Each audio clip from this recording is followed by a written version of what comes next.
primary objective, successful.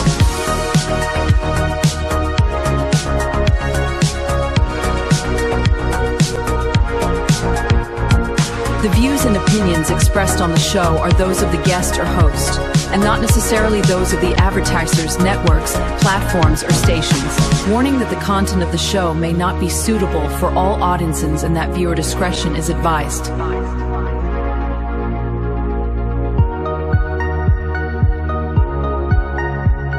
The show does not intend to provide medical, legal, or financial advice, and viewers or listeners should consult with a professional for making any decisions based on the information presented.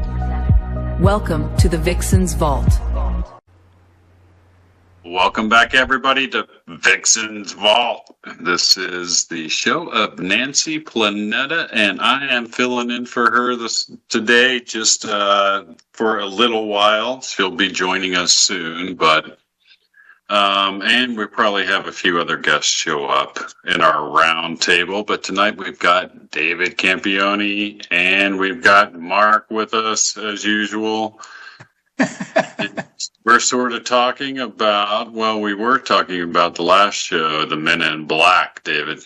So, is that right? Oh, cool. Yeah, and kind of trying to figure out how they figure into the greater kind of conspiracy happenings on this planet, right? The weirdness of it all, with their suits being out of date and their cars being weirdly from it looks like a brand new Cadillac from 1954. Yeah. Just rolled off the assembly line, Uh-huh. I had a little dealing with two guys in the Men in Black. In what the heck was it? It was in the 70s. Wow. And I was visiting my dad. My dad had lost his eyesight. He only had 10% vision from an industrial accident where he worked in a factory. And and I came home one time. I was working in northern New Jersey, and I came home, and there was because he was telling me that he could see what he could see was in black and white, and there were two guys sitting in the car across the street from his house. He said they've been there almost for 5 days. He called the police, and the police never showed up and did anything. So the only thing that I did, I used to hunt back in those days, Jack. So I grabbed my 12-gauge shotgun.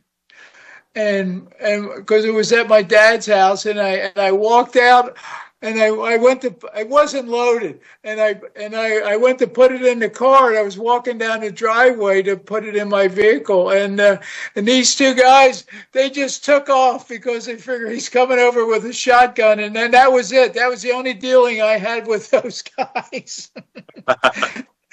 And I never pointed it at him either. So it was just, I just carried it out over my arm. So was he a UFO witness or what? Why were they there? Well, I just think they were, because he was researching since '48, my dad. And Gotcha. He just didn't, he didn't pull any crap. I mean, he was as honest as the days are with the sun coming up, and they just didn't like him. They just didn't like him because he was giving out too much positive information about the spacecraft. That's interesting. Yeah. So, but what do you make of the whole recent trip to the moon, and then all the missing scientists and the missing? It's crazy. I don't know. I just I have the only thing I can think of when I was telling my sister about this the other night. The only thing that comes to my mind is I've met two ETs in my life so far, and the last one was the most recent one was what was it, 2 years ago or 3 years ago in a grocery store, this lady. And the only thing because she always said they've always been here. And my dad always knew that they were here because of the RCA, Radio Corporation of America. They had a clean area which they built a golf ball, a huge golf ball, which was the 360-degree radar system, and out in Morristown, New Jersey, in southern New Jersey, and I just think that these people who are disappearing, maybe this is their time to go back. I mean, they come down here and they volunteer and they work their way into the system, and then they design things or go into the military, and then they're done. Their volunteer work is done. So they could have just walked away. But the only thing is where they're killing them. That's bothersome. I don't understand that. I don't, unless they're what do you call them? Doubles, drones. Right. Well, there's there is the terrestrial theory too that I'm entertaining, that perhaps one of these other countries, China, Russia, what have you, who's also attempting to back engineer alien technology, has hitmen here, assassins that are slowly taking out the scientists involved with our own anti-gravity research. I think that that's highly possible, and I don't think that they would admit to it, like Kash Patel at the FBI or anybody like that would ever say anything like that, because it would basically, implicate them in the fact that we have that technology. So, yeah. Now, the only thing, I don't think it's China, because China, my sister listens to Coast every night, because she lives out in Nevada, not far from Area 51, and she says that they've had some guy, they've been doing it, like George Norrie's been doing it like 2 or 3 times a week, dealing with the missing people, and one guy who wrote a book about them, or when they were only a few missing, and he said there's 6 missing from China. So, I mean, I don't know how he got where he got his information from, and I mean, it could be Russia. Russia's also working on anti-gravity, also. Yeah, as you know. Oh yeah, there could be even more nefarious things at work, because one of those whistleblowers that came out claimed that, and testified to the Congress and all of that. He claimed that, and it's interesting because his job was to go on to the internet that only the intelligence agencies have. They have their own internet, and that's how they share information. And files get deposited on that internet for other intelligence agencies to look at. And his job was to go around and eliminate those old files. And one of those files talked about a top secret operation called Immaculate Conception. And the key part of the takeaway for me on the details of it was that they were utilizing U.S. nuclear submarines, which I used to serve on one, to spy on Russian vessels who appeared to kept going out to these extremely remote locations in the ocean, far away from anywhere where you would think they would be going. And they did it time and time again. Well, we started sending submarines to spy on what they were doing, and they were recording the Russian Navy actually rendezvousing with what appeared to be UFO craft. Oh, wow. Yeah, that's some spooky stuff. Or were they back engineered craft? I don't know. and who knows? He didn't know either, but that was his testimony. And was that Grosh? Grosh? What's his name? Grosh? Grush? No, that wasn't Grush. It was one of the other three guys that came out after him. Yeah, there was one guy named his last name began with an L, and I can't remember what it was, his full name. But he had a lot of information. Of course, Bob Lazar, years ago, he brought it out because he was hired to back engineer the craft not in Area 51, near Area 51. It was called S4, and that's what the movie's about. Is S4 with Bob Lazar, right? And on Disclosure, and I think who was it? Spielberg put the movie out, or directed it, or produced it, or something. Yeah, it could very well be, or had some hand in it, the whole thing. But yeah, I hear that it's quite the documentary, and I still need to watch it myself, actually. So.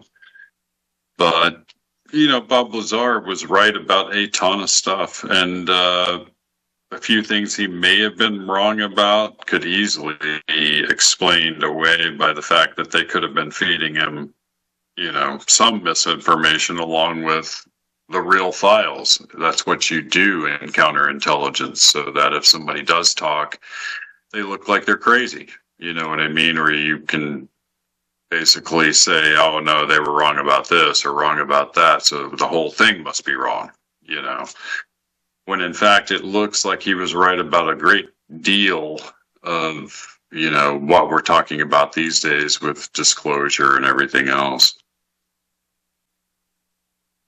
One of the things with which I remember when Art Bell first had him on, 30 years ago or 30 some years ago, he went up to Bob Lazar was walking past it, and he put his hand on the space on the saucer that was sitting in this hangar somewhere, wherever he was at, and he just rubbed it up. He just lightly put his hand on it as he was walking around it, and he said, but he didn't feel anything other than it just felt like metal or something. I don't know. I just can't remember, but he just put his hand on it. It's just, why not? Yeah, why not? I would be tempted to do that. It's interesting because the helicopter pilot that claimed that he was the guy that they utilized to retrieve downed UFO craft with his helicopter, and he had video footage of the egg-shaped craft below his aircraft and all of that. It's amazing how soon people forget this kind of evidence, but he came out and he said that he got an overwhelming emotional feeling when he picked up that egg-shaped craft of some kind of feminine feeling and of love. How weird is that? But that was his testimony in the whole thing. Gee, I wonder if Bob Lazar would have actually touched that UFO had he known what happened to Princeton over in England at the time. Yeah. Can you imagine if that would have happened to him too? Oh my God. What happened to him, Mark? I don't know about that. Oh, he touched it? Yeah, Princeton. Who was the other guy that was with him? His two Air Force security forces over there. Yeah, I remember that. One touched it, but it was a triangle craft, and when he touched it, it downloaded information to him because he was like, "What's all these symbols on here?" And then he started writing binary for years, and then they took and coded it. Had it decoded. I think Lyndon Moulton Howe was the one that broke the story on that. Yeah. They had a computer. Was it Lakenheath? No, Bentwater. Bentwater. Yeah, Bentwater. RAF Bentwater. Yeah. What is Rendlesham? Wasn't that another Rendlesham, landing? yeah, that's the area. Yeah, okay, that's what I thought. So that wasn't the guy's last name. No, Pinston was one of the guy's names. Yeah, Jim Pinston. Yeah. Yeah, and who was the other guy? I can't remember. Pinston was the NCO in charge, I believe. Yep, and what was it? Major Holt, I think was. Yeah, his he was name. there too. Yeah, they came out 2 nights and saw it. Yeah, and I wonder, and it's never been discussed, if those guys ever got a visit from MIB. Well, one of them claimed that they got that government agents did show up and injected them all with sodium pentothal, and yeah, that does not surprise me.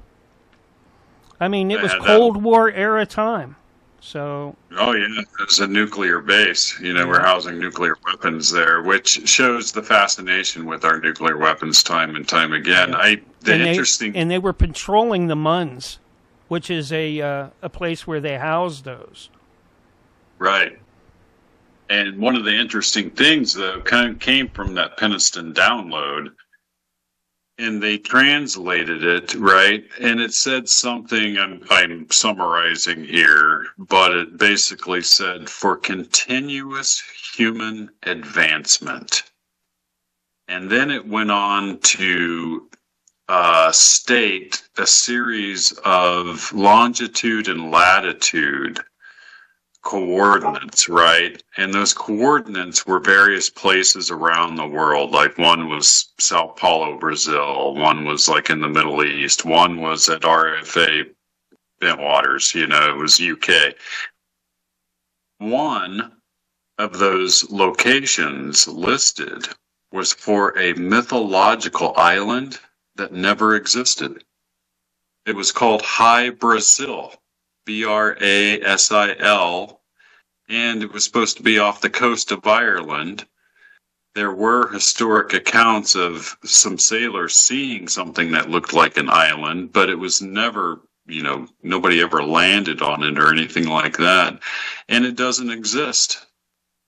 Never existed in history as far as we can tell, and doesn't exist today. So how is it that this highly advanced craft had a geologic coordinate on it that doesn't match perfectly with our geology or our geography, on this planet? It doesn't make any sense, but it does match the weirdness of things being out of place with the MIB phenomenon.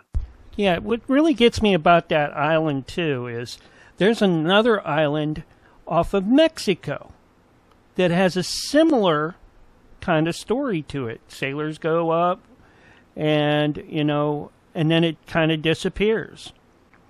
It's not there all the time because it's in an area where it could be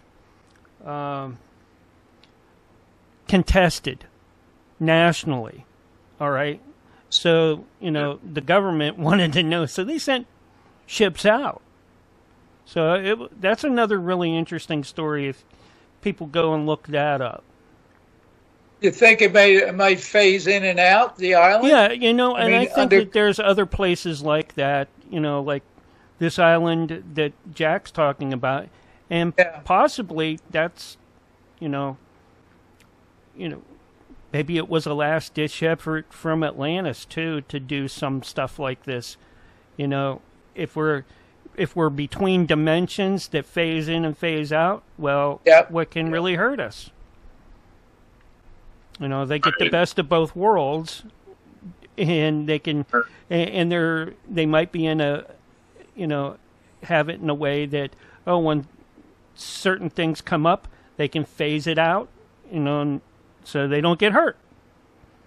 Yeah. Or is it possible that what they're seeing is one of these underwater UFOs? Possibly, and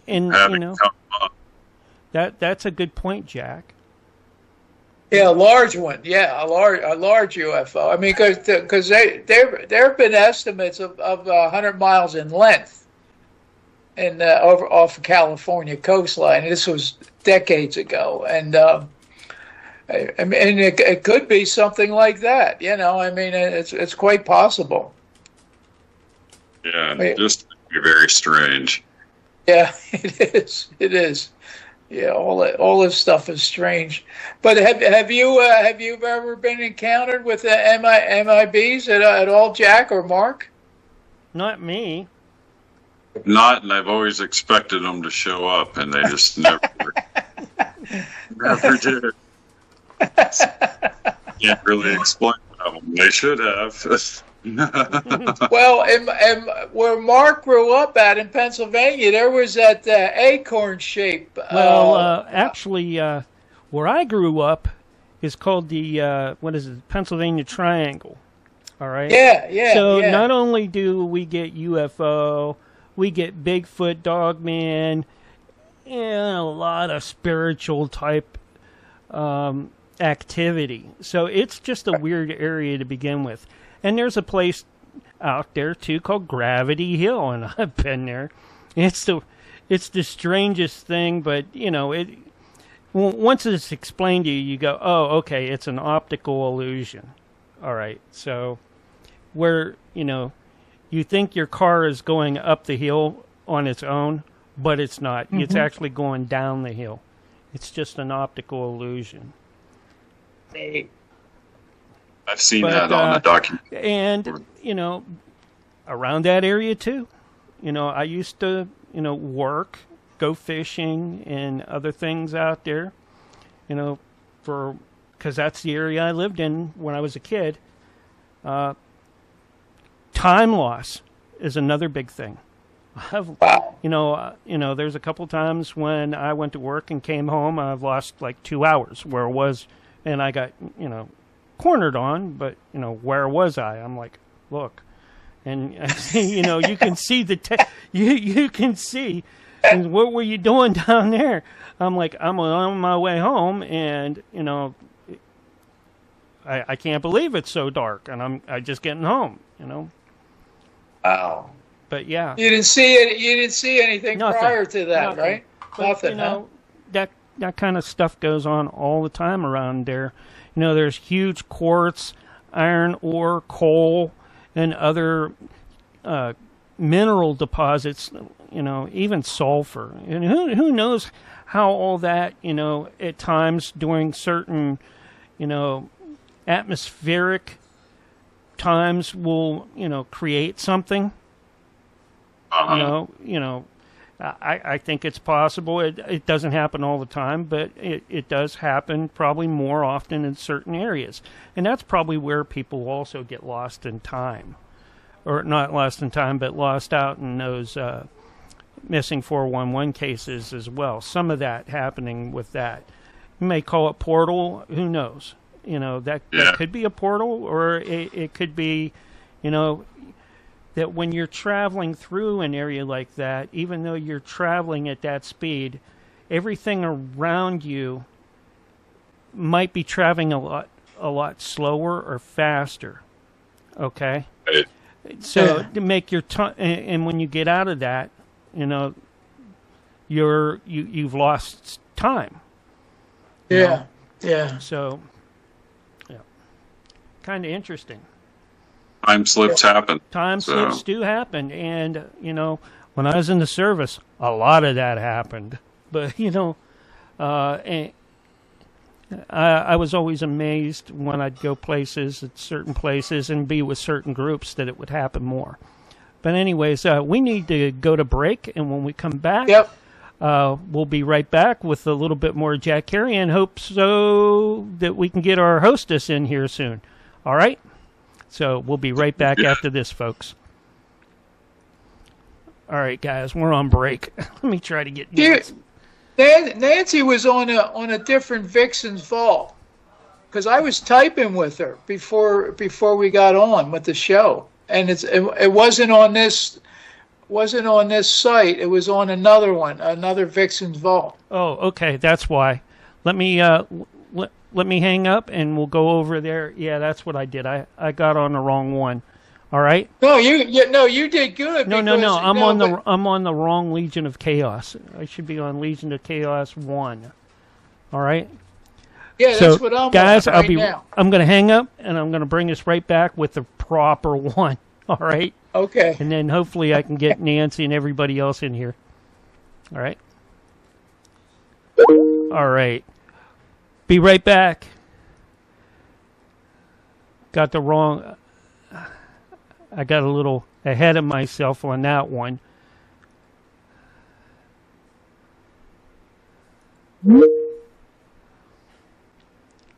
There we go. That's the right one. Nancy, Mark, Jack, David. Hang up, David, so I can call you in.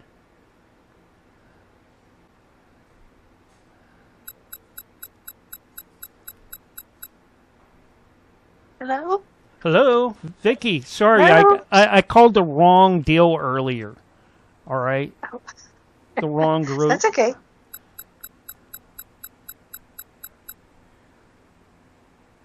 Welcome back, Jack. David didn't hang up yet, so I don't know what's going on over there.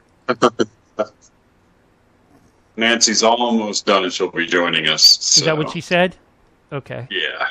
So. All right. Hi there, Vicky. Hi. How are you? Yeah, I Good, how are didn't you? mean to get you guys, get into the wrong deal, but, I got kind of in a rush, and that's what happens.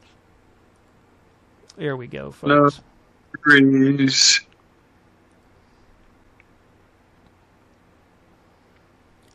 Yeah, we were talking about Men in Black. We were talking about, was it time slips? And Yep. what else were we talking about? Catch everybody up. Well, The missing scientist. missing scientists, too. Yeah, Mrs. Yeah, Vicky's in here now. Yeah. Yeah, and I saw Nancy typing. I just got back on here and I was on another site and I saw her typing. Yeah. Well, I'm glad you clued us in. That was my fault. Thanks, because I would never noticed that until after everything was done and over with. I don't think Mark's going to join us because he said something about being sick. Let's see if Yeah, he's Otto got a can bad come in. cold. Yeah, Yeah. and he's getting ready to turn 50. Who? Mark Airworthy. Oh, what a young pup! Oh. You've got Hey, that- Otto, how you doing? Who called me? I did. Can you come in for a little bit?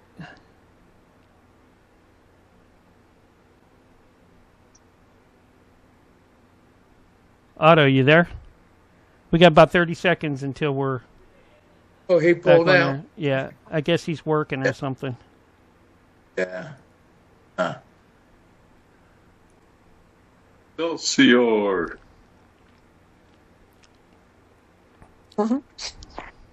Anyways. Ooh. Vicky, turn your microphone Yes. down just a hair. Maybe Okay. one notch. All right? Getting some Okay. feedback off you. Here's your countdown. 5, 4, 3, 2, 1, and we're live right now. Everybody to Vixen's Vault. We're here with David Campione and Vicky Vass and Mark, the producer, and we're all doing good. So we're talking about Men in Black, talking about missing scientists, and all kinds of crazy conspiracy. How you doing tonight, Vicky? Well, I'm doing well. Yes. Talking about scientists. My husband is one, so I'm glad he's not missing. I know exactly where he is. Thank God he's not missing, or he'd be in a lot of trouble and wouldn't be out and would not get his dinner tonight, right?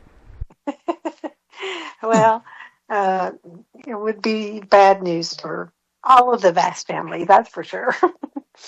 Yeah, hey Jack, with the missing people, the thing that got me was the general walked away with his gun, as his pistol, and he just walked away into the woods. But his assistant, I think they murdered her, or she committed suicide, and I can't recall which it was. And now we're up to what, 13 missing from what I understand. A lot of missing people. So Yeah, it's important people. Yeah. Important people. It's interesting to me because I recall the missing 411 phenomenon. Author David Paulides wrote one of the books that he wrote was about high IQ individuals going missing, and there were like 3 major scientists who all went missing in the desert within a very short period of time when he wrote that book, and that was like 10 years ago, something like that. So it's like a weird pattern that happens. Yeah, that is strange. Yeah. But you never know. I mean, you just don't know who. I mean, whether it's ETs or whether it's our government. I'm where I live at. I'm really out of the loop, and all I have is the internet. So there's not a lot that goes on around here, other than the wild animals, but yeah, that's very interesting. And but the general, I mean, Mark, was he an Air Force general or Jack? Do you know? Yeah, he was Air Force. In fact, he was one of the people who ran Right Pat. Hold on here, we got someone coming in. Yeah, it's Nancy. I just clicked her in. There you go. Well, if it isn't our hostess. Hostess with the mostest. Yes, Nancy, right. your mic is muted. I just noticed that. Well, anyways. Hostess with the mostest. Yeah. Anyways, we were talking about black Cadillacs, smoking cigars, and fishing, islands that disappear and reappear. And what else was there, Jack? I think the cloud of smoke just got me. Yep. Men in Black, Rendlesham. It was all leading us in. It was all leading us in a general direction. So. Well, continue. Although Rendlesham, I was very, very close to Peter Robbins for years. While he was writing the second book on Rendlesham, and he was absolutely horrified about Larry because of everything that happened with that particular part of the case. But it didn't. To me, I always told Peter it didn't take away from the validity of a lot of the evidence that was gathered out there, Bentwaters and Rendlesham Forest. I was like, minus, the military BS and probably government interference, there's a lot to be said. And in fact, Mark might have told you, my friend Matt Moniz, who he's up at MIT, but he is actually a full scientist with lots of credentials, and he tested the soil at Rendlesham and was really, I guess you could say, upset with what he found because there was a lot of radiation in the soil. Couldn't explain it because it didn't match any of the surrounding soil. But, I think Jack had to jump. I'm sorry, Jack. I love you. Thank you for standing in for me. You're very welcome. I will shout at you guys next week. It's nice to see you later. All Good right, night, bye. Jack. Aren't we just a depressing small little group tonight? Look at us. just little. Says who? We've got Mark Edworthy, who's sick as a dog. Poor guy. I feel bad because when he left the message today, I thought, oh yeah, I think Vicki and I know exactly what he's talking about. We've been there many times. And then Roger, if you're listening, I'm really going to bump your head into a wall. I swear to God, I am. But I mean, otherwise, guys, I don't know where he was going with the Men in Black. Where was he going with that momentum? Can somebody bring me up to speed? We were talking about the history of Men in Black on his show, and just kind of continued it over. And we talked a little bit about something that happened in, I believe, Europe or something. Oh, we were talking about Peniston, and how he touched a UFO. And I was like, Bob Lazar, I didn't say it, but Jack said, Bob Lazar touched a UFO on S4. I'm like, man, I don't know if he would have done that if he would have known what happened to Peniston over there. I don't. But again, sometimes I think whatever these objects are, whether they're, because I mean, I don't know if UFO is the correct terminology, because God knows if they're even flying. We don't even know what we're seeing. They could be holograms for all we know. But I will say, I think that there's a frequency link. Like when certain people touch it, if they're resonating at a certain frequency, it almost acts like a binary bridge and a download. Because there's been more than one occasion where actually the abduction victims have had basically the same type of, I don't know how you say it, memory takeover. And I always, you know what, I always find it funny that, like, again, here goes Hollywood. Like the Transformers, if you watch, you know, I think it's the first 2 Transformers movies, where the kid, when he touches his grandfather's glasses and all of a sudden he's seeing code everywhere he goes and it drives him nuts. Mm-hmm. To me, every time I watch something like that, I think, you know, again, it's like a subliminal message within a movie.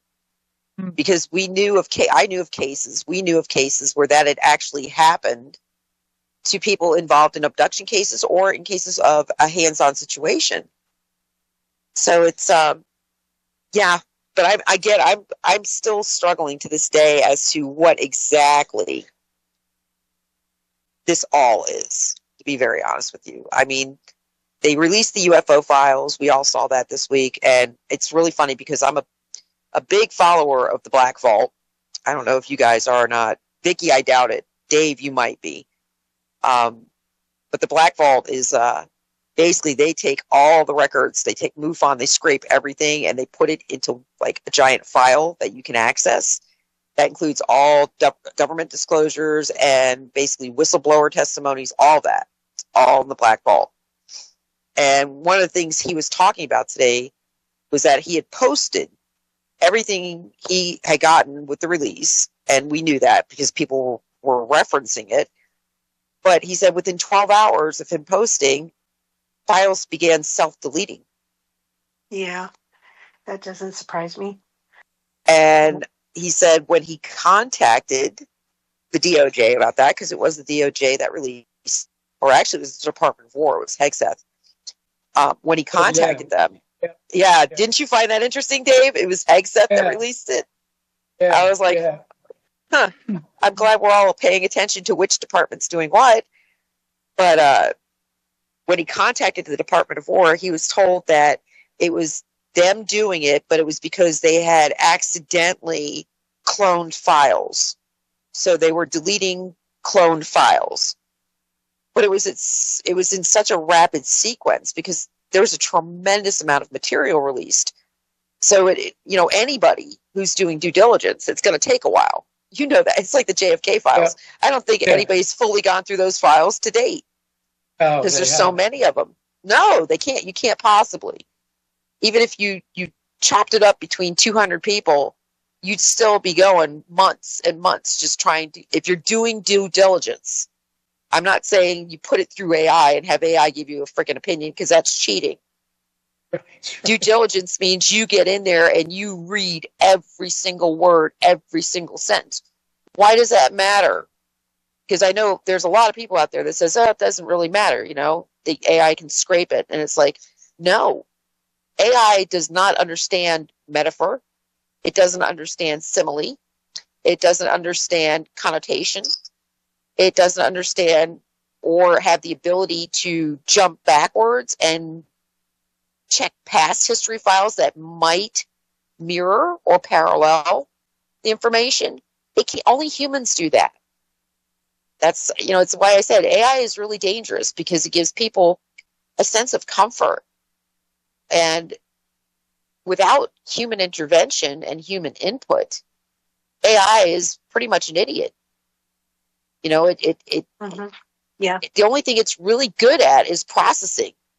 It's incredibly fast processing, but it's basically, excuse the expression, Mark, cover your ears. It's shit in, shit out. Mm-hmm. True. It's true.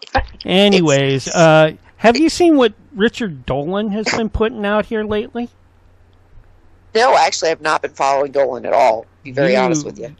He did a really, really good synopsis of the media and government and the relationship, as well as he went real deep into how the intelligence agencies pay over 400 reporters. Oh yes. Okay. Yep. And so who And controls the free actual media? Well, maybe it's not even 6 just companies and the government. It's not. Yeah, I was going to say they're paying bulk amounts to the companies, the overhead. I mean, and it's not just CIA. That's the thing. It's multiple agencies that are doing this. I mean, the Five Eyes are so entrenched, as well as outside governments. He brought up, and private companies. That is another thing that people miss altogether. They always want to jump into the intelligence, but you don't understand. The intelligence communities are funded by private corporations. I mean, in a huge way. That's why I always say, follow the money. Follow the money, because it's not going to lie to you. If you can get hold of the money, right? Yeah, it would be a good idea for DARPA. folks to go out there and check out his last stream from, I think it was yesterday or 2 days ago, where he talks about it. He breaks it down in a PowerPoint, and it's like everything that he brought out about UFOs could go on to Wuhan and everything else. Yep. Well, even this current hantavirus scare, which I'm laughing because there's already idiots out there with their stupid frickin' pictures with masks on their face. It's like, you're a retard. I'm sorry. But you know what? That's actually an insult to people who actually have a learning disability. Now, come on now. Is that really happening, or is that something that they took from like 5 or 6 years ago to use because they do that? They're faking the videos of what they're putting out there now. They just put out one where they saw some guy walking in there and they're filming. It's an exact duplicate of what they did with COVID. Like, they are literally following the exact same script. They're right down to the filming. Like, I saw a video the other day where it was the guy, everybody in the hazmat suits getting ready to board the ship, and there's the security guard standing there with them with, shorts and a t-shirt on. Yeah. No mask, no nothing. I'm like, yeah, that's not good. That's COVID all over again. And France said it was a norovirus. That's what France just put out. Oh, it's that's norovirus. Yep, the French are saying they just quarantined that ship. I saw that. Yeah. But it's, and not only that, but again, I'm going to jump back and say, Gene Hackman's wife died of hantavirus. Okay, that was a couple months ago, and it was a big deal. Remember, the wife and the dog died of hantavirus. Now, they never released, they always said that it was suspected Gene Hackman died of a stroke. Well, yeah, but they never gave us a definitive on what exactly killed Gene Hackman.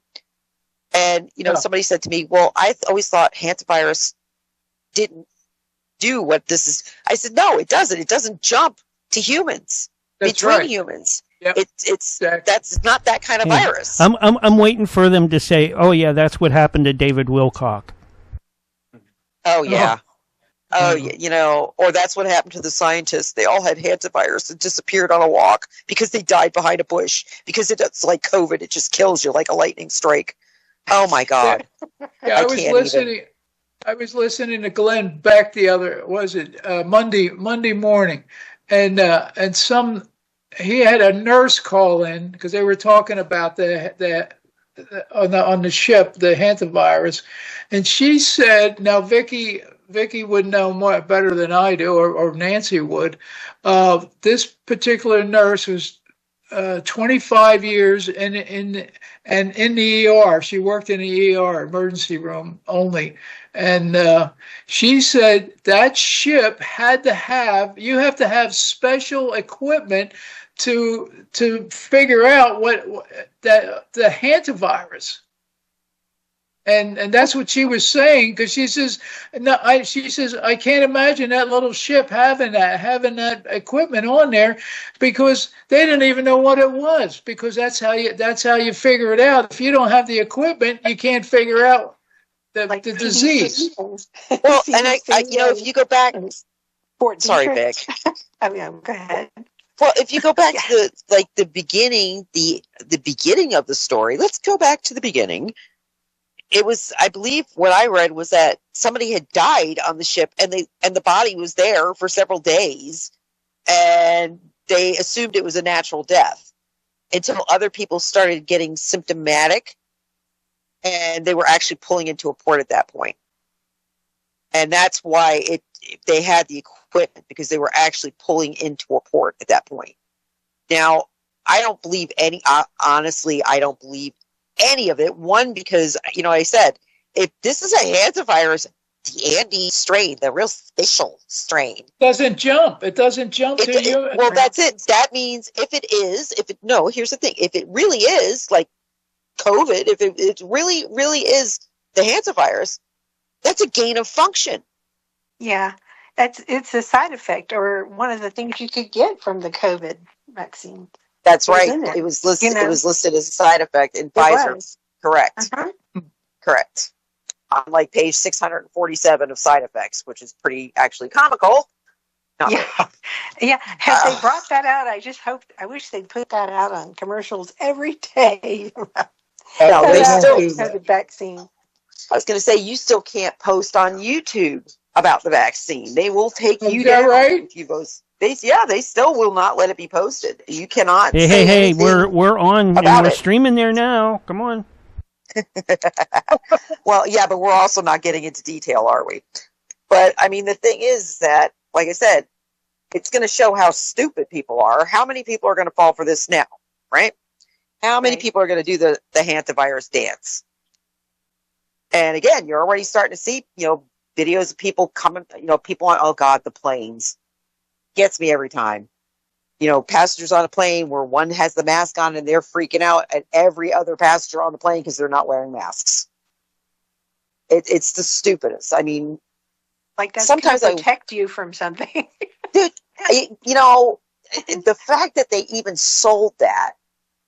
I know people in the medical field who were backing that up, and I'm like, what? Why? What? Where did you go to school? I mean, that's not even, you don't even have to go to medical school. That's just science. I mean, really? I mean, they have to know with N95, with the kinds of things they wear in these, biolabs that are, level 4 or level 3. Oh my God. No, they wear rebreathers. I know. It's like, they're fully on their own contained oxygen in those places. Yep. They don't wear it. In fact, N95s, literally, I think I told everybody. In fact, Mark might remember, I actually have N95s from 2017, 2018. And back then, when you opened up the package, the N95s, each individual N95 had a skull and crossbone warning on the front of it. Not to wear it longer than 20 minutes. Otherwise, death could result. Well, funny how that went away during COVID. Good luck finding an N95 that had that warning on it during COVID, because they didn't. And, there's a reason for that warning. A, you're cutting off your oxygen, morons. B, you're literally rebreathing every particle of bacteria and every dormant virus in your body. Over and over and over. And you're lowering your own immunity system while you're at it. It just was epic stupidity. And the 6-foot rule, oh my God. There's no shots that they can give to eliminate that or to protect them? For the hantavirus? Yeah. Oh no, they just came out with the vaccine. Simultaneously. So what's wrong with that picture? Is it mRNA? Come on now. Yes, it is an mRNA. Yes, it is. Go figure. Same playbook, different name. I do believe, though, that Bobby Kennedy he one of the rules that they wrote in within the last 6 months, one of the actual guidelines is that the mRNA is now banned insofar as our vaccines go. But that's again, you have to be very careful because anything mRNA is not a vaccine. No, it's not. And that's gene therapy. It's not a vaccine. It's just exactly it. It's gene therapy. So when they say vaccine, they may be talking about like real vaccines, and they're not saying, well, it's banned and gene therapy period is banned. That's not what they're saying. Yeah. So that's problems. Yep. And you just have to hope and pray that they don't make any of those ones or try to change them over to mRNA. The other ones, of course, I think they didn't Trump say get rid of all of the vaccine? Yeah. Well, the thing is that stop doing that. Well, I think again, I don't think all vaccines are bad. I really don't. I think there's some that really had. I mean, I think back in the beginning, smallpox when they first started, yeah. But like when they used that when Jenner did, I think it was him. The smallpox. I mean, but they didn't add other stuff in it. They didn't put mercury in it, or they didn't put aluminum. To be a stabilizer. It was just, the dead or part of it, attenuated part of it, the non, lethal part of it, and saline. That was it. That's. But then they had to start messing with it. Actually, with the smallpox vaccine, it was a live cowpox strain with saline, but it was incredibly effective and it did its job. And now, moving on from that, though, you had the polio vaccine, which I think was BS completely. And they said, well, it got rid of polio. No, sterile conditions got rid of polio. Mm-hmm. And if you look at the timelines and the parallel timing on when medicine decided, oh, gee, we might need to sterilize the equipment. Oh, gee, we might need to clean. When those practices started coming into play and became stricter and stricter, that is when we started to see polio disappear. So again, to me, polio was not a matter of the vaccine. It was a matter of cleanliness. Yeah. But now we find out, of course, that the polio vaccine gave people cancer. Well, a lot of those vaccines are supposed to have given children cancer. No, I can't even. Oh, you know what? I'm just looking at the time. I'm looking at the time and saying I've got 1 minute to get this out of my mouth. When it comes to like Gardasil and things like that, thank you, Dave. The HPV vaccines. I get nauseous every time I think about it because I know the VAERS report on Gardasil, and it's horrifying.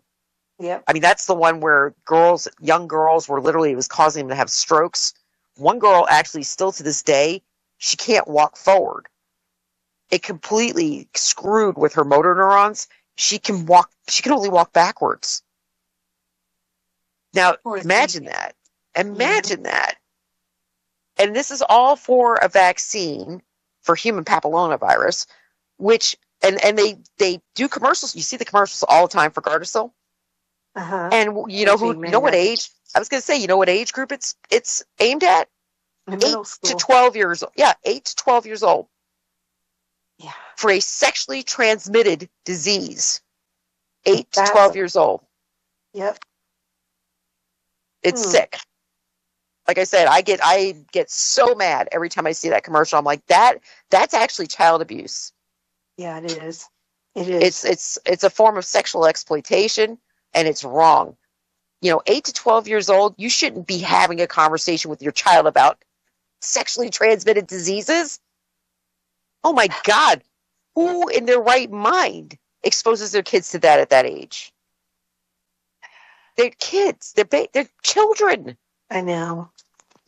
It's just... Alrighty, and Dave's yelling at me, break, break, break, break, break. I'm breaking! I'm hitting the brake. Folks, hang in there. We're going out for a long break. When we come back, we're going to continue with the Vixen's Vault. Sorry I was late tonight. We'll be right back. All right, we're on radio break. I am so sorry about my voice. I am like losing my voice. Ah! We got allergies down there. You still got pollen. Oh God, dude! Like yesterday with that storm. Oh my God. I've got like mountains of pollen. We had 2 tornadoes within, like one went through my backyard. No joke. My chicken. I saw Hudson. I was worried about you. Yeah. Oh, 2 of them hit Hudson. Both tornadoes that were on the ground were in Hudson, and one was a little bit south of me, and the other one came right through my backyard. Are your chickens? Your chickens okay? Oh, they were fine. They went under the hen house. And the turkeys? Oh yes, they went up in the trees. Believe it or not, because this thing only had like they said it was like a 450-foot radius to it, but it was 85 to 100 mile an hour winds, and when you do that in a very small area, it's quite destructive. Yeah. Like I couldn't believe I went out back. I was like, oh crap. Well, just to let you know that Barry says that he told us earlier on Censorship's show that Oklahoma had clear skies for the last 3 days. So oh, be quiet over there. They have not been spraying up there apparently. So. Well, I kind of laughed because I had a feeling yesterday morning. I had looked at Ralphie and I had said, because we could see the storms coming in off the Gulf. And I looked out, and he says, oh, it won't be that bad. I mean, it's early. And I looked at him, I said, oh, no. No, the Gulf is like a freaking boiling bathtub right now. We haven't had rain in like a month and a half. I'm like, it's dry. It's so dry out there. It's crazy. I was like, and we're going into the warming point of the day. And that's a cold front. I said, oh, heck no. The kinetics of that storm, it's going to be bad. Because, well, maybe it'll get over us. Have you seen the new intro on your show? I did. I saw that earlier this week. I was going to say something to you. My God, that's awesome, Mark. Yeah, I did. You did a great job. I did some movie magic on the intro, so I'm like, okay. I was like, man, Nancy needs something new, and I figured I'd do that. Refreshing. Yeah. New and refreshing. New and refreshing. Well, I know it's kind of funny. I had put up that post about Ben Rich, the one I'm constantly repeating, Ben Rich and the NSA God computer. And I made the connection for people finally where I think they finally get it, where I was like, you don't understand. The NSA let a public article be released in 2014 about a quantum system named God. That was actually Operation Hard Target. And the system was going to take over the internet. That was its job. I said, if that was going public, which it did, that meant that the system had already been in play and it was outdated. Mm-hmm. And they were replacing it with something else, because that is how they work. Ben Rich said what he said about it would take an act of God to get the UFO files released. He said that in 1992. Yeah. Was he talking about the actual God, or was he talking about the computer God? I think he was talking about the computer. I'm pretty sure he was. I was like, they have to tell you that is the one rule. It doesn't matter if you call it Satanism. I don't care what you're going to call it. I'm just going to call it really evil people. Yeah. The dark side. The dark side of the Force. They have to tell you. Isn't that funny? Isn't that weird? I think it's just sort of like they have rules, really? Yeah, they have rules. Before we blow you up, we have to announce that we're going to blow you up. Yep, they have to tell you. It's like a courtesy thing with them. Well, it's because the dark side's not the good side making them. Well, it's kind of the way they look at the rules is they don't have to tell us. They can tell us as a joke. They can tell us in a movie. It can be fantasy fiction. Yeah. But as long as they say it, we, by not saying anything objectively to it, we accept it as a truth and we give permission. Yeah. And with that, I'm going to end this one and bring us right back. All right? Okie dokie. All right. Okay. Folks, be right back for more of Vixen's Vault. Hour 2. All right. Getting them back up. Rolling once again. Do, do, do, do, do, do, do. Here's Vicky. Where's David? Shalom. There you are. I'm here. Oh, somebody's in the lobby. Hang on, who's in the lobby? That's David. I got him. I was going to say, David, are you stuck in the lobby? Housekeeping. Housekeeping. It's not for the Avon lady. Avon lady. Housekeeping. Oh, good Lord. Yeah, but I mean, the hostess with the mostess. We got some Twinkies. It's funny because, like I said, they dropped the UFO files, and it was supposed to be this big deal, and it's really not that big of a deal. No. But there are some things that probably weren't public record before. Yeah. Like Dolan was saying, like the Apollo 11 stuff was brought out a lot more. All right. So, yeah, it was a big nothing, but for historic, I agree with him on that. And I don't take Dolan for, everything he says or and what he believes in, but historically, when he does his homework, he really does, I think. And I agree. And you know what? We're all going to have different opinions on it. None of us really knows the answer except the people at the very top. And, he even comes to that conclusion, too. What's out there, no one knows, but if someone does, they're not going to tell us. Well, that's the thing. Although I did find it interesting that in one of those scrapes, there was information that kind of verified that there were meetings that occurred post-World War II. And that's something that, Dwight Eisenhower's granddaughter talks about all the time. Yeah. That did happen. And I believe it happened. I just don't know, again, if we're talking outer space, inner space, or interdimensional. Yep.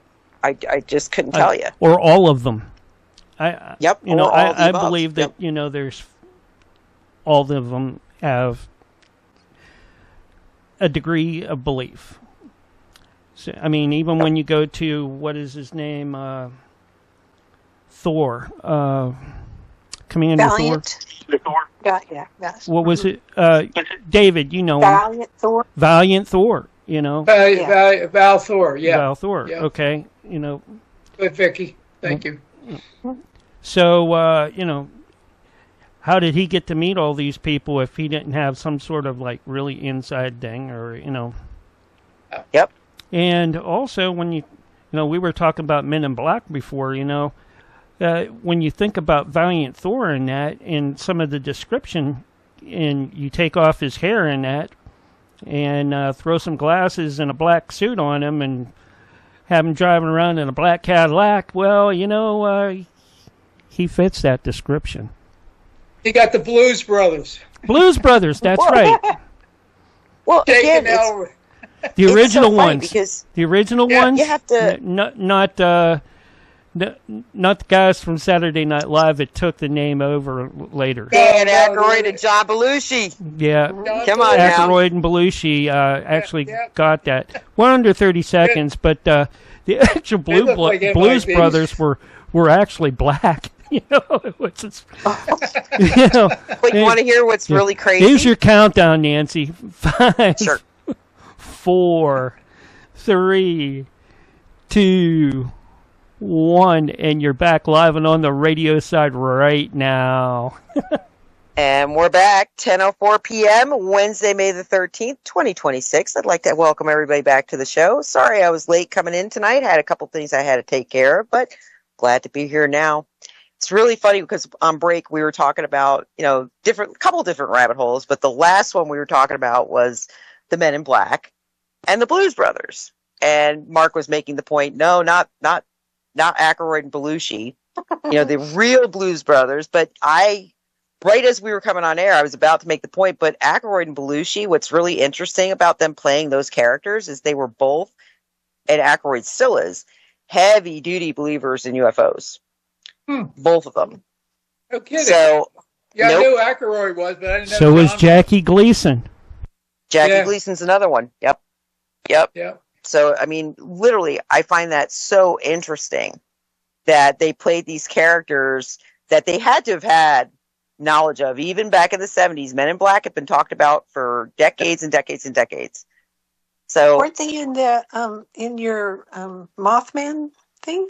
Weren't yes. they mentioned there? Well, Yeah. actually, they were not mentioned specifically in the Mothman Prophecies by John Keel, but they were absolutely talked about, and still to this day are talked about in Point Pleasant, West Virginia, which was ground zero for that event. That's where the Sterling Bridge They is. were there, and the first photograph of them was taken there as well. We went over that in Jack's show. Yep. Wow. So and I told you guys, I have a very personal connection to Point Pleasant. I've been there. Had a very brain-rocking experience while I was there, and no, it was not the Men in Black, and no, it was not the Mothman, but yes, it was like missing, getting hit by a semi-truck by a hair's breadth, and I have no idea what made me yank that wheel. But something made me yank my steering wheel last second, and a semi-truck came barreling around a blind bend. And had I not done that, I'd have been dead.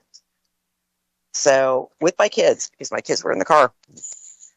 But that was, that was also the case where literally we were going to see my boyfriend at the time's grandfather was dying in a hospital in Point Pleasant. That's why we were going there. And we literally pulled up. He ran into the room, and it was within seconds his grandfather passed away. I mean, literally seconds. So just very strange. And then I had a very weird experience there too at the, there's like all sorts of, I guess you could say gullies, areas and I kept asking, why are there seashells? Like there are seashells all in like the areas that are excavated out there. And I kept saying, we're in the mountains. I don't understand why there's seashells.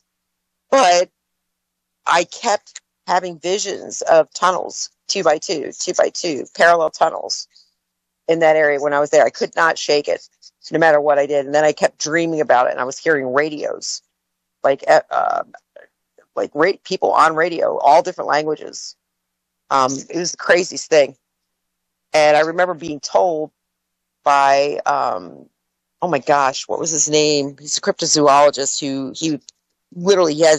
he actually has the Mothman death list. He started the Mothman death list. I can't remember his name. But I had a conversation with him, and he says, well, there's a military base in there, and it's underground.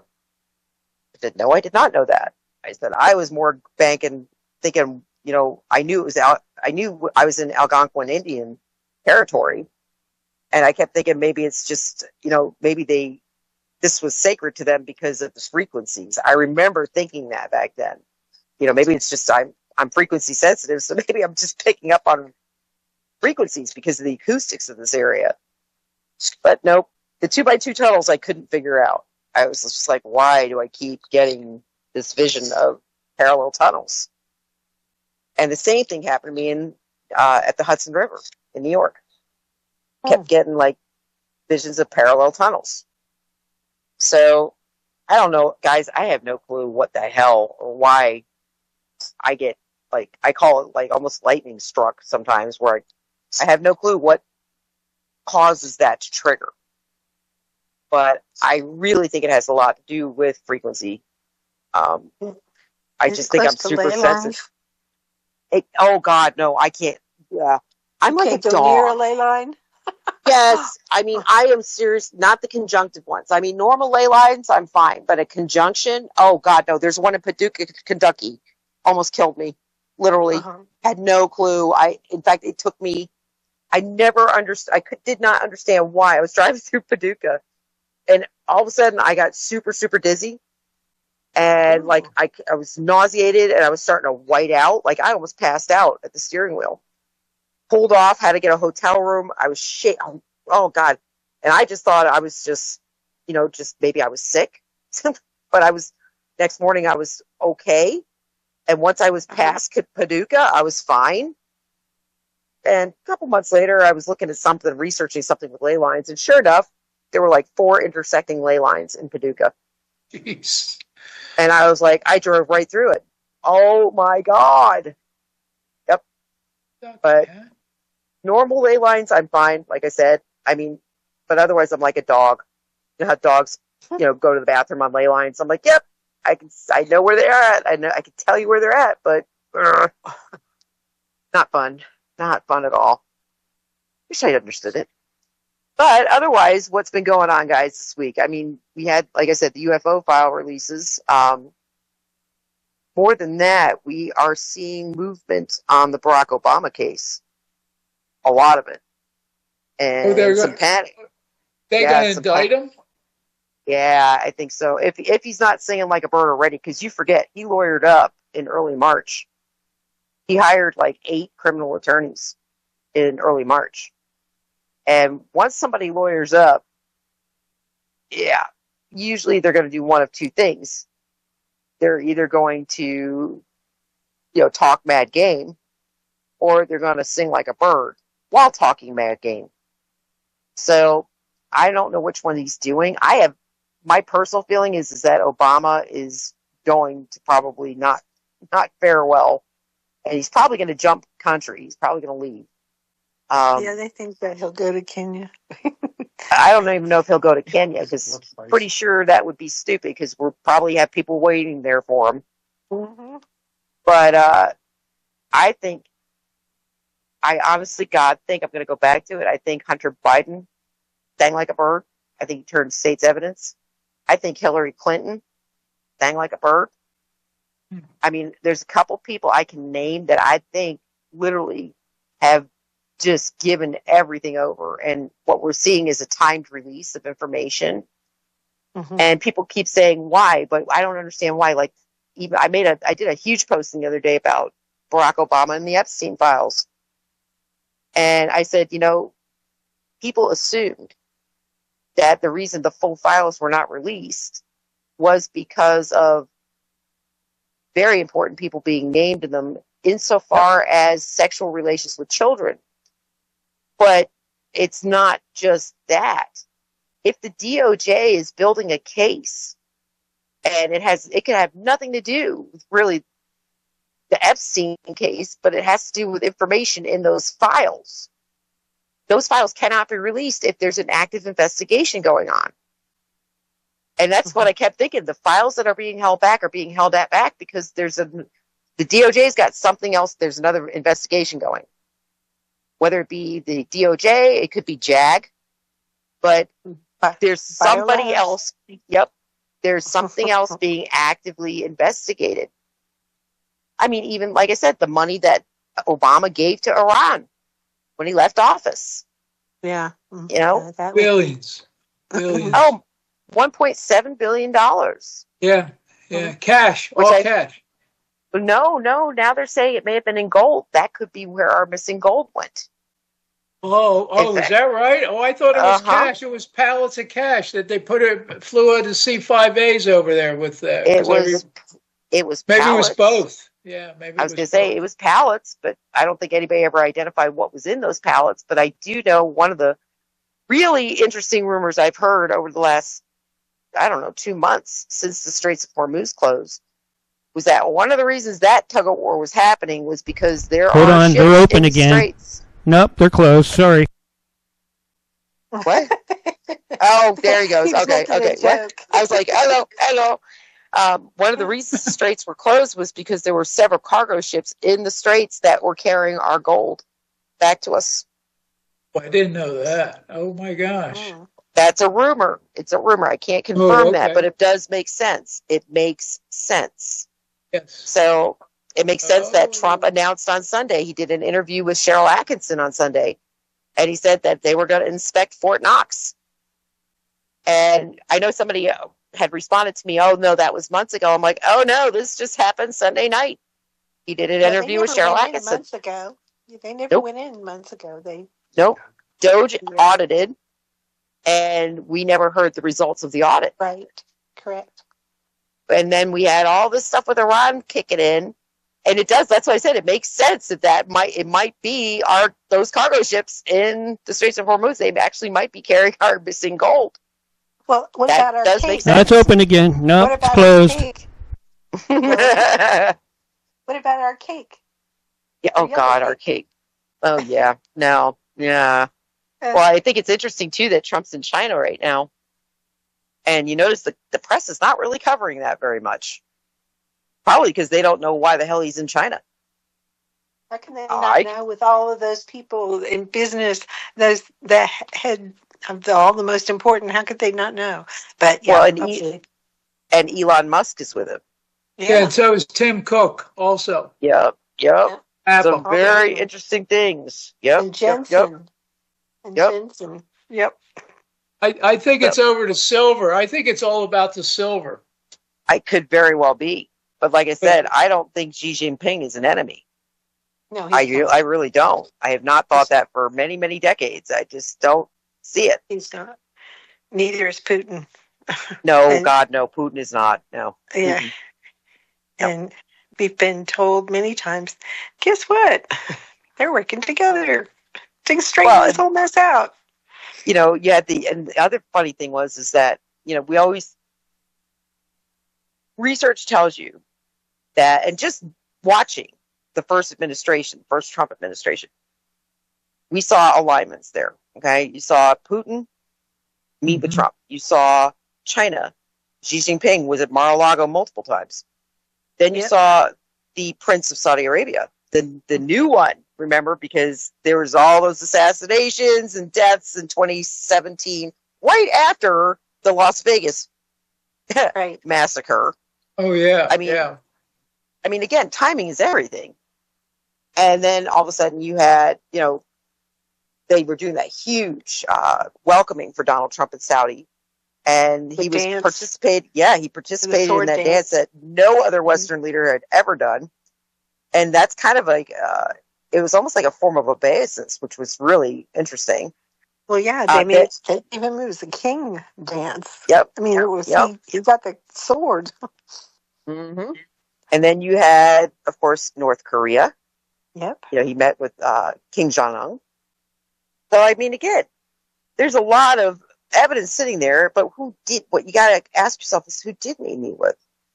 He didn't meet with the UAE, which I thought was really interesting because they're part of OPEC and Saudi and all that good stuff. Well, who left OPEC in the last 2 weeks? The UAE did. They actually extracted themselves from OPEC. Find that, again, very interesting. Why? Because the UAE is very, very closely aligned with Israel. Very closely. Like, they actually call their leader, the UAE leader, basically a Zionist because he's so closely aligned with Israel. Well, who do you think snuck off over the weekend and went to the UAE? Bibi Netanyahu. So, again, you're seeing all these movements, all these moves and counter moves, and even Cuba. You know, I'm keeping an eye on Cuba. Why? Because I had a dream about Cuba a couple of years ago that they would be playing a big part in whatever's coming. I think I've said that on the air here several times. Saw missiles coming from Cuba. Or the direction of Cuba. And it's funny because, you know, you've got Cuba's got no oil, no gasoline, no nothing right now. They're getting strangled. And that is purposeful. Trump is purposefully strangling Cuba. Why? You know, it's so funny because you hear Democrats. Well, you hear Democrats going, it's just because he doesn't like communists.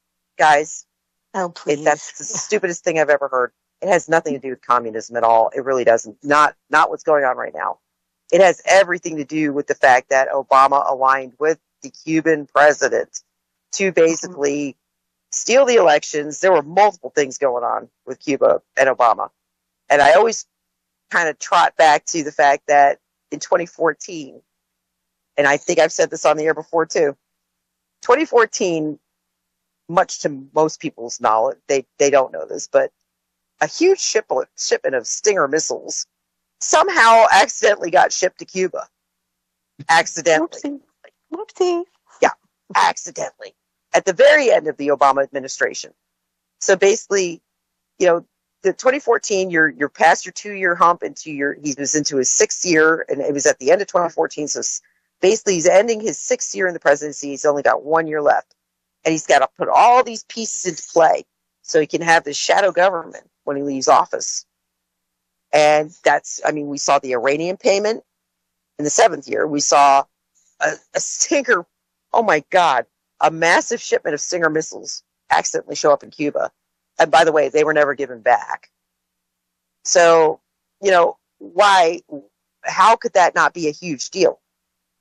Stinger missiles are no joke. And Florida is right, we are 90 miles from Cuba. 90 miles from Miami. Yep. So again, like I said, I think there's reason Trump is strangling Cuba, and he's going to basically make the president of Cuba completely capitulate and most likely turn state's evidence against Barack Obama. So he did the same thing with Venezuela. He freaking went in and took the leader. His wife. Well, I think it's interesting because everybody said, "Oh, poor Venezuela." Venezuela's doing great, by the way. They're doing really well. They're making a lot of money off their oil exports with us. They are doing really well. Their people are starting to migrate back. They're doing really well. We don't hear about that in the news. They don't want you knowing that Venezuela is doing good. And unfortunately, the only bad thing about it was that all their gangs jumped ship. And they've got some seriously bad gangs down there. Really, really nasty pieces of work. Yeah, but aren't they taking their money? Well, those gangs are all floated by cartels. That's the thing. Unless you kill the cartel, they're going to still have money flow. They just have to relocate. They absconded that. Their money has been put into our debt bank. They lost it. They've got. Let me tell you. That's the other interesting thing too, is the cartels, they're still trying to plug all those banking leaks and clean that up on the financial end, because the only way to stop the cartels is to stop the money. And actually, that's the only way to stop any of this. And I keep saying that. You want to get rid of the deep state. Yes. You guys, people want to get rid of the crap. And, the fact that we are literally, in fact, I posted something, Vicky, you saw it, about the 6G. And the new concrete that's been invented that literally absorbs energy. Yeah. And I was like, well, that's great. So now they're going to make us pay for products that we're powering with our own body's energy. That's great. That's awesome. Wow. That's not unethical or anything. I mean, come on.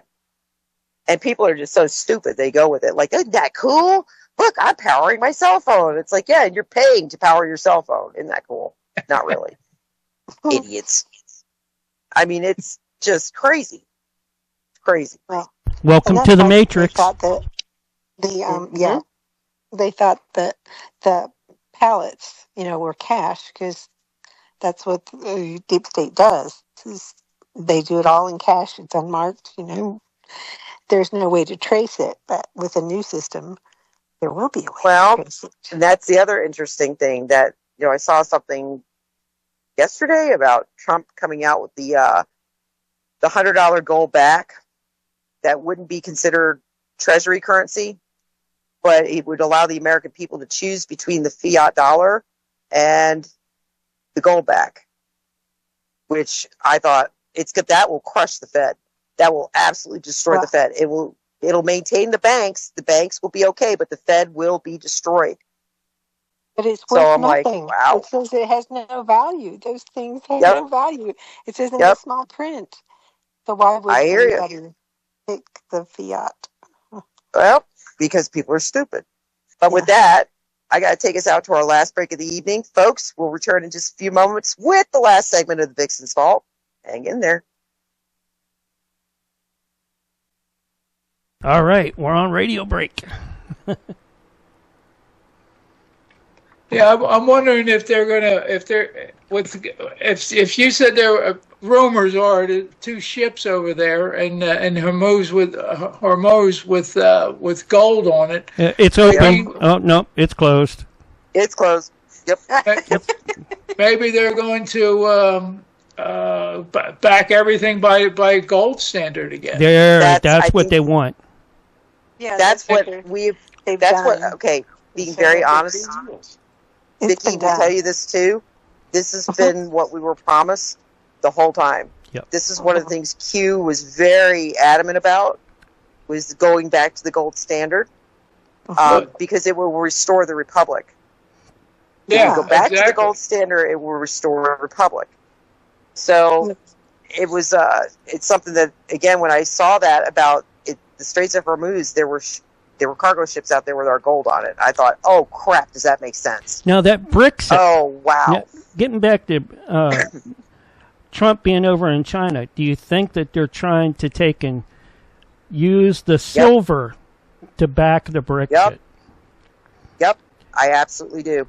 But they're talking. the problem five- with that is, electronics absolutely It's needs silver. silver. Has to have That's silver. for China. We have a lot of silver because of Venezuela, because but their silver belongs to But us. China has so much more silver than anywhere much. else. They have the biggest. Well, actually, North Korea, believe it or not, North Korea is number one. Now, what I find interesting is that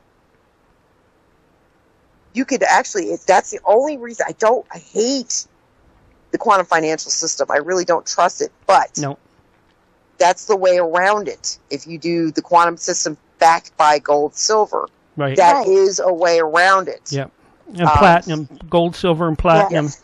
Yep. The other And way it they could also do it has too. Oil or The, diamonds. the other way they could do it too is to divest De Beers and put it all in diamonds. Well, and that's true. It's whatever the country has, whatever their asset is, that is what their money will be backed by, whether it's diamonds, oil, gold, silver, platinum. I don't know whether lithium, those rare earth things, that probably might be something too. Lithium. We also know that China has like the largest deposit of mercury. Yes. So. Yes, they do. And you can't have electric anything without mercury. Even lithium, even when you use lithium batteries, I'm sure that there's a certain amount of mercury that goes into it. And there's silver. I don't know. I've never looked at that. Silver is the one. I'd like, with like the electric cars, you have to have to make those lithium batteries work also. on. Yeah. Silver. You have to have silver. You have to have silver. Solar panels. Yeah. Yep. Because otherwise they burn up. But here's the other thing, guys. I've always been a firm believer that in order to control the pricing, they have lied about how much deposit of some of these assets actually exists. I really think they've done it to suppress the price. I mean, they keep silver cheap. Why did they keep silver cheap? Because they were buying it up for industry, but they were also hoarding in a big way. Banks are hoarding. Yeah. Oh God, it's horrible. Well, I mean, it's really so corrupt. I mean, the way the market is done for silver, there's more silver on paper than there is in the ground. In ground, correct. So that's a problem. What they need to do is rebalance that because, anyways, we're under 30 seconds.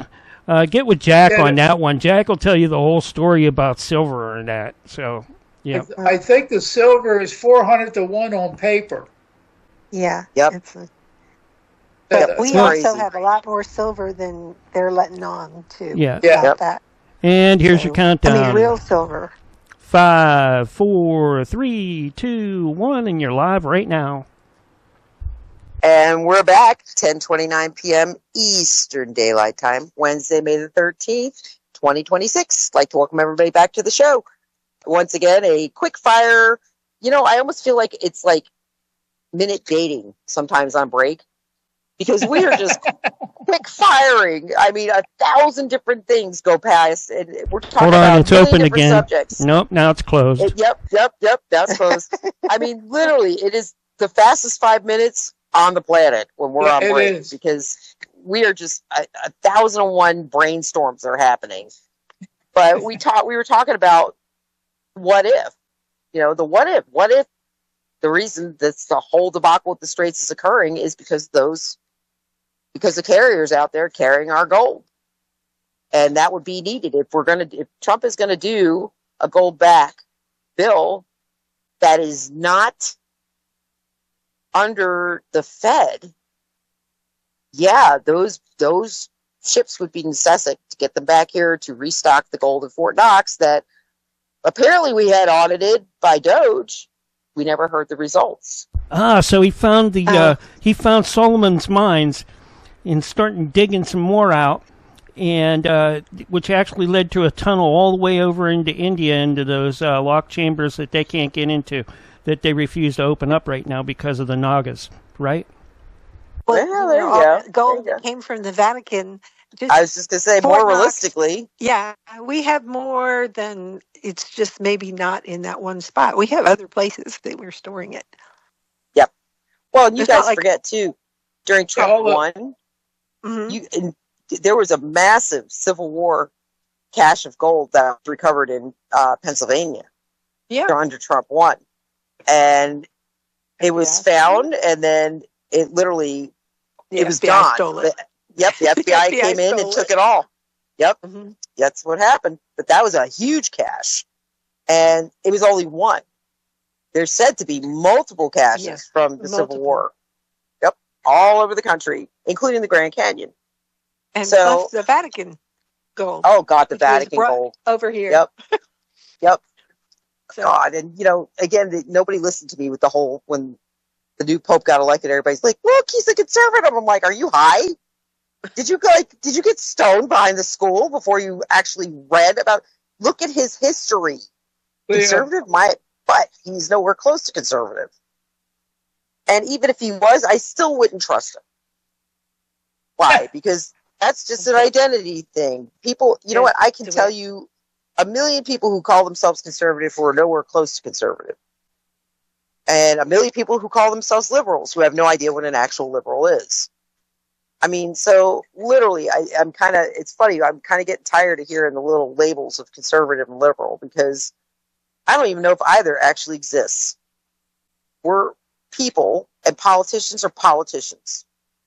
And that's kind of how I've been looking at things maybe the last decade, where I don't really look at the political leanings. I'm looking at, are you a politician or not? And maybe I did that in preparation because I know, said and done, probably about 95 to 98% of politicians are going to be in deep crap. I mean, Yeah. just, it's not going to be good for them. have something And- on them. Oh, whether or not Every it's single criminal, one of them.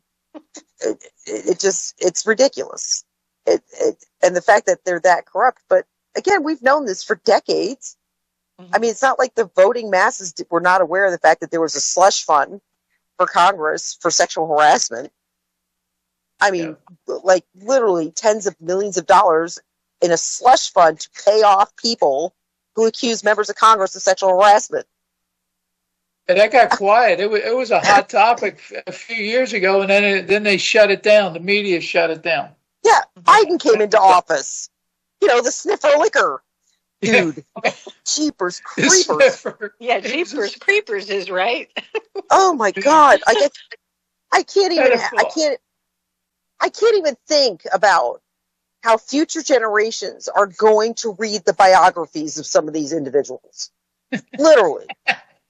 Think about that. How is Joe Biden going to be taught 50 years from now? The sniffer liquor president. Hmm.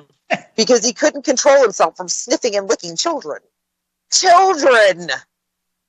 Ah!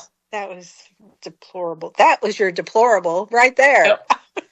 Oh my Karen. God. I mean, at least Bill Clinton liked mature women. He had an eye for the ladies. I got to give it to Bill. He definitely liked mature women. Do I think Bill Clinton was a pedophile? No, I do not. I honestly do not think he was. Whether or not he was out at the island doesn't matter to me. I don't think Bill Clinton had pedophilic predilections. Hillary, on the other hand, Yeah, Yeah. that is sad.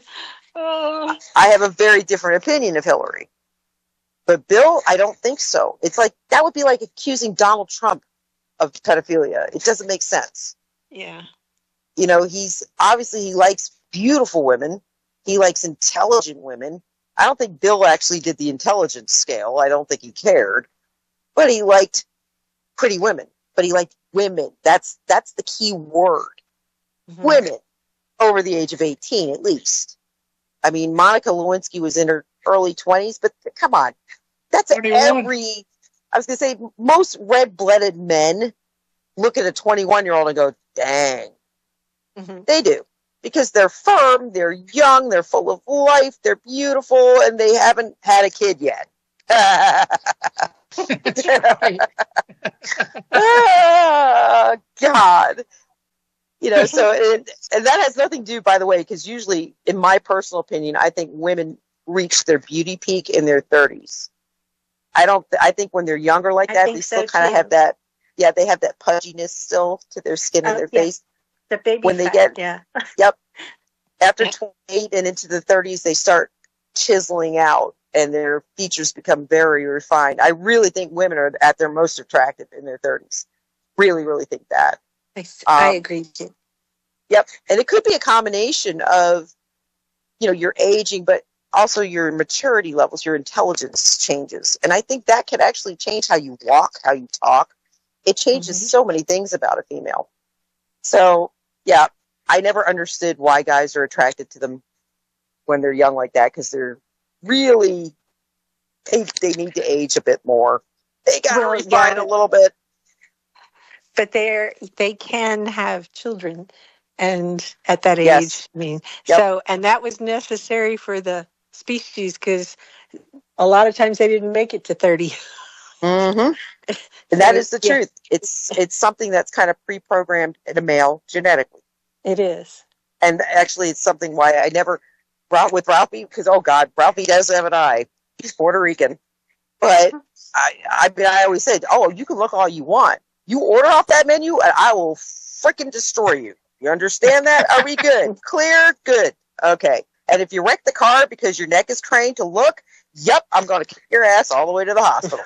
That's how that's going to work. Okay. But it's, to me, to do anything else, you're making the man lie to you. And I don't like that. I mean, let them be usually who they are. should be able to control themselves by that time. I mean, there's, you know, men learn self-control. Well, but there's self-control, but their eyes are still going to wander, is what I'm saying. I'd rather have him do it, you know, be wandering in front of me, and half the time I'll look at him and say, you know what, she really is beautiful, you're right. Jeez, I don't blame you. I mean, because I don't know, maybe I'm not one of those women that bothers me. I think an emotional connection would infuriate me beyond the pale. But a physical, for them to look, that's totally natural for them. It's almost unnatural for them not to. Right. And God help me, I don't. Like I said, I always said to Robbie, just, you know, I'd rather have you do it right in front of me. Again, just don't be such an idiot about it that it's embarrassing. Yeah. But, I mean, I get it. Dr. Rule. Yeah, I get it. But don't lie to me about it. You know, that's the thing. Don't say, oh, I wasn't looking, when you're obviously glued. Gawking. He's gawking. Gawking. Yeah, literally. But some of these girls, oh my God. Oh, yeah. I mean, even now, we're not talking about the Comic-Con, are we? Oh God, that was funny at Comic-Con. No, dude, I live in Florida. Okay, it's Comic-Con every day in the summer down here. That's true. Yeah. I mean, literally. Florida is a target-rich place for beautiful young girls in the beach and on vacation. Yeah. No, they go to the mall like that. They don't care. It's Florida. But, I mean, like I said, the problem with Florida is, of course, the balance sheet when it comes to that, because it's not just the 18-year-olds and 16-year-olds and 22-year-olds that do that. It's the 60, 70, and 80-year-olds doing it, too. Oh, so it's a matter. And Dave knows. Dave's laughing. Poor Dave. Right. Poor Dave. He knows I'm right. Oh God! Yeah, I drive through campus every once in a while, and I almost get into car wrecks because they're just the way they dress.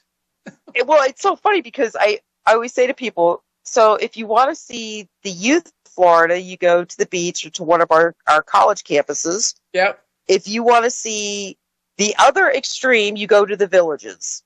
Yeah. Okay? Because that's right. It is the opposite extreme, and it's a whole damn town of elderly people that don't understand that they're elderly. That has been 150,000 of them. 150,000 of them. 150,000 swingers, and oh my God, they're wild. The villages are so wild. But I mean, oh no, they actually have like a golf cart system. Am I lying, Dave?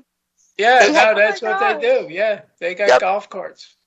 Yep, they got their golf carts and they put like their little like scrubbies, shower scrubbies. Like if they're looking for a girl, they hang a pink one. It's the craziest thing. And it's very out there. It's not like, they hide it. Certainly do not. But, yep, that's the opposite extreme in Florida. It's that, you're not. Exactly. I learned something new today. Yep. But it's kind of like our nudist camps down here because we have quite a few of them.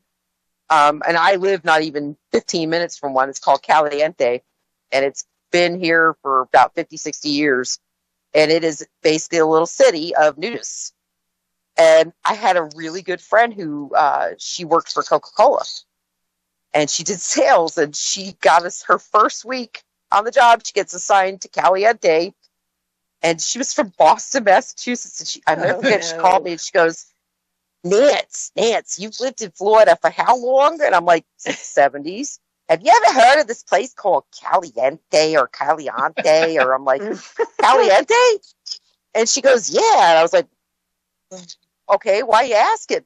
Oh, because I got to go over there and check on their account. I guess I'm their new account rep. I was like, oh, you do?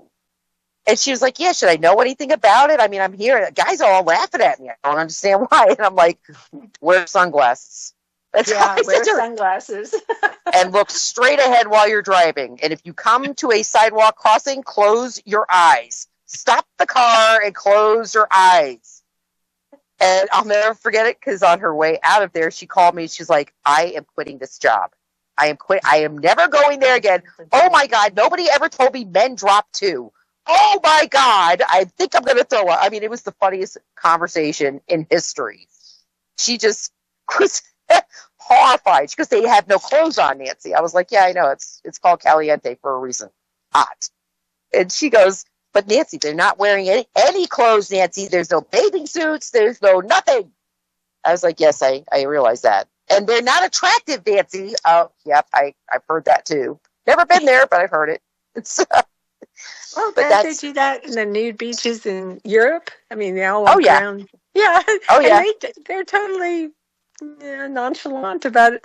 It's crazy. Well, that's the funniest thing, too, because they are so different from, like, Americans are prudes. We're prudes in some ways, but we're wild in others. It's like we are really a hedonistic culture in a lot of ways, but prudish about it. It's the craziest thing. Yeah, I've always our Puritan roots, Mm-hmm. Yeah, I think so. I think that's a lot of it. It's true, though.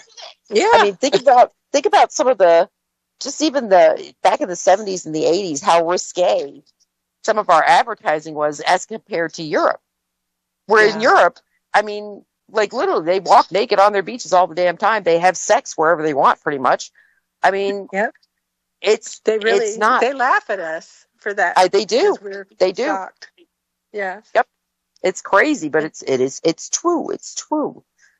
But again, they just have a different attitude. I'm not sure what that attitude is, but it's just different. It is different. And the British are like the strangest about it. That's funny. It's really cultural. But yep. I lived in Greece for a year. And the Greeks were, kind of cool. But when the Germans came down, oh, my God. They didn't know how to deal with that warmth, I guess. So everything came off. Oh, yeah. Yeah, just think of this as an image. Klaus Schwab nude. Oh, no, I need to bleach my brain. Stop. But, again, my point is that there are patterns to people. And like I said, with Bill Clinton, he doesn't fit a pedophilic pattern. He really does not. He's a good old boy. I think definitely an 18-year-old wouldn't be outside his bounds. But I think anything younger than that, he didn't need to go there. He had his pick of absolutely beautiful, intelligent women. He was a good-looking man. Donald Trump didn't need to go that route. I think the men that go that route are the men who really can't catch an intelligent, good-looking woman in their age range. because they can't control them, A. B, they can't manipulate them like they can the young ones. So, like I said, is it a mental illness? Yeah, it is. But do I think Bill Clinton participated in that? No. I think he had some weird things with him, but I don't think he was a pedophile. I do think Hillary likely was. Yeah, I think so too. Yep. Sad. Yep. And sick. And Mike We're not going to Pence is talk another about one. Obama. Oh, yeah, I was going to say, Mike Pence is another one. I mean, like I said, this is a whole. That was shocking to me. This is not partisan. This is like, it's indicative. I mean, it's crazy, and it's very well embedded, and it is not just the political elite. It's the Hollywood elite. It's the corporate elite. I mean, it's everywhere, and it's not just here. It's everywhere in the world. Oh God, the churches. Churches. I mean, it's the last place it should be. But I mean, and Protestant as well as Catholic. I mean, and Mormon. I mean, yep, yeah. Oh, it's the greatest place to hide, though. I've always said that the church and the field of psychiatry, psychology, best places to hide. I mean, literally, you're there supposed to be guiding the flocks. Basically advising the flock, psychologically caring for the flock. You're in such a position of trust and power.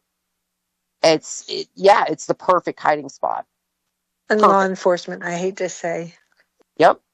Yeah. In fact, I posted a stat about that the other day. They had, I guess, I think it was Pennsylvania or New York, had done this thing a couple of years ago where they did this internal thing where they were going after trafficking networks and sexual harassment. And it was actually I believe it was West Virginia's entire state trooper division had to resign because they all got caught. Every single officer got caught. Yeah. And it was just like, oh my God. I mean, at least firefighters, they're definitely, the firefighters they're an interesting group. I know, I've hung out with many of them. They hate anybody who goes after kids. I will tell you that. That's something that is deeply rooted in their culture. They party like animals, but there's a limit with them. But they also kind of wear what they are. You know, where cops hide what they are. Firefighters don't care. They know people know they party.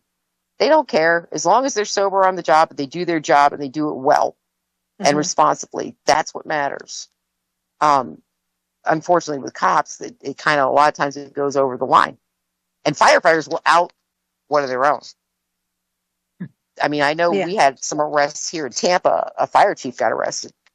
I think it was child porn and something else. And it was actually one of the firehouses that turned him in.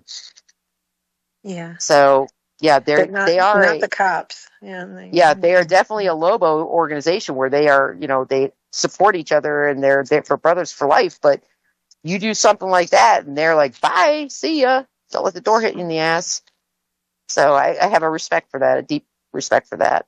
But that being said, again, I think Obama's connection into that, I don't know if it was, I think, there was probably some pedophilia with him, but I think it was more the money laundering.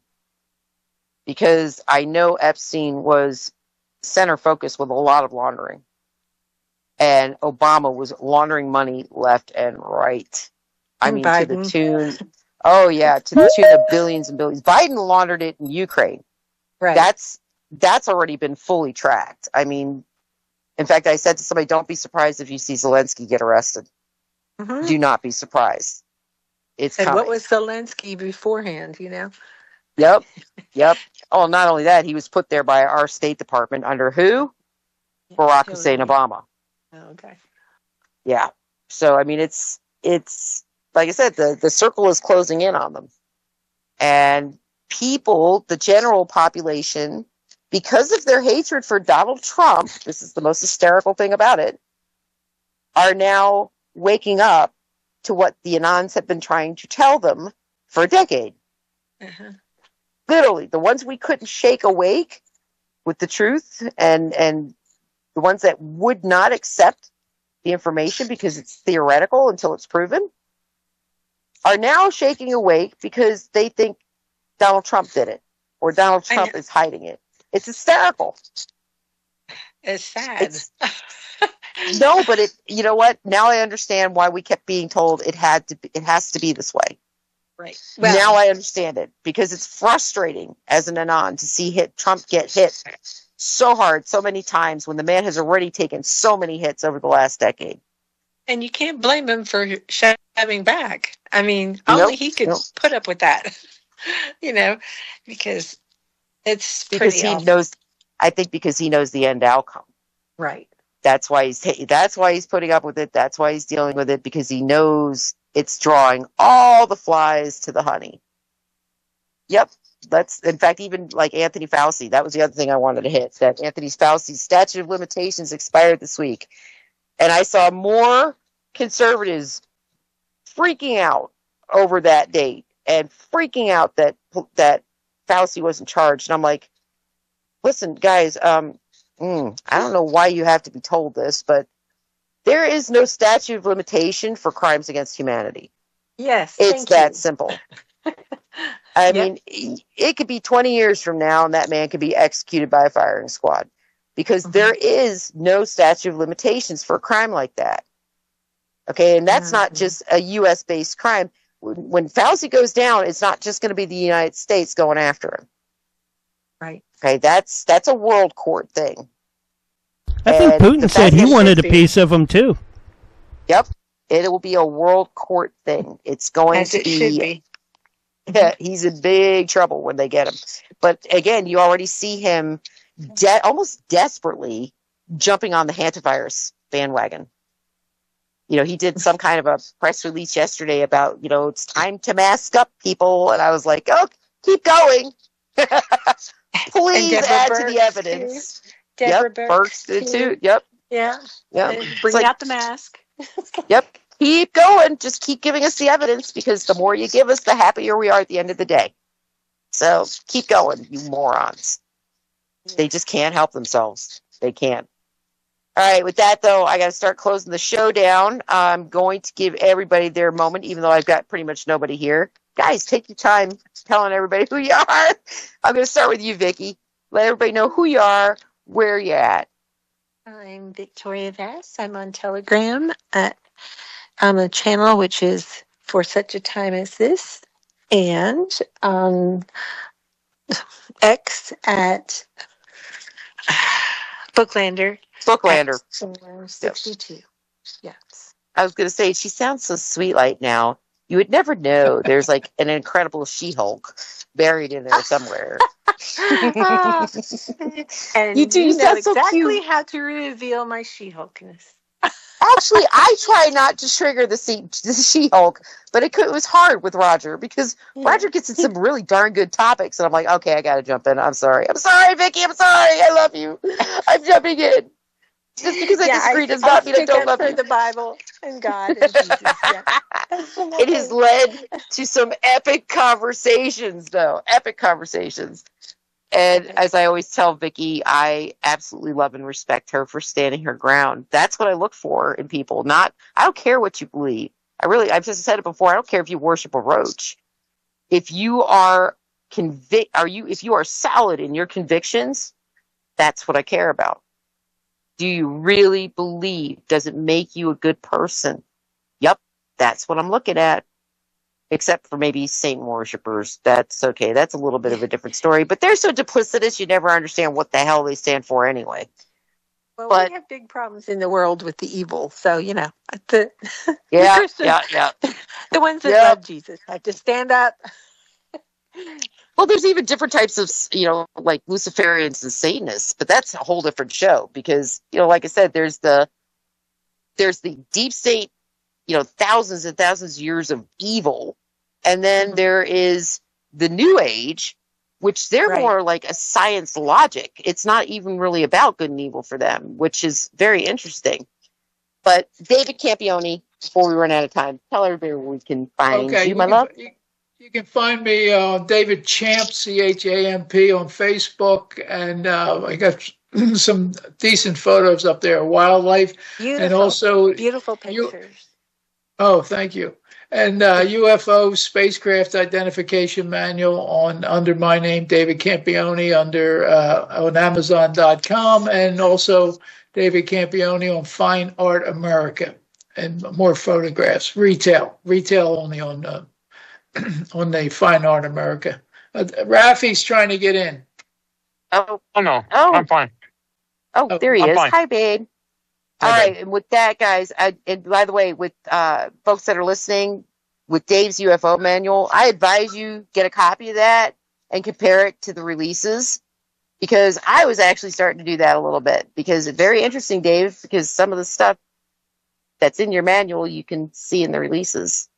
So very, very cool. So again, my suggestion for the listeners is, if you're curious about that, get a copy of Dave's book, because it's kind of almost like a must-have right now. And as always, I am your hostess. In fact, Rafi, do you want to just jump in and tell everybody who you are? And the fact that you missed the show? Yeah, I'm on the job right now, so you can find me at X_ICE_1811. All right, guys. And again, I'm the Wiccan Vixen. You can find me at Telegram under Wiccan Vixen. You can find me on Facebook as Nancy Planetta, and on X as Rider on the Storm. With that, I'm out of here. We'll see you again next week. Same bat time, same bat channel for the Vixen's Vault. Have a great evening, folks. Primary objective successful.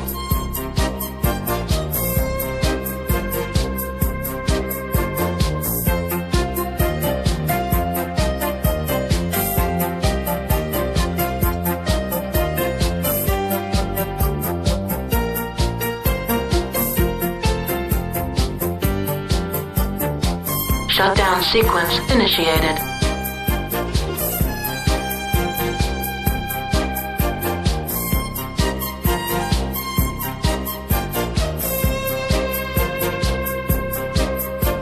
Shutting down.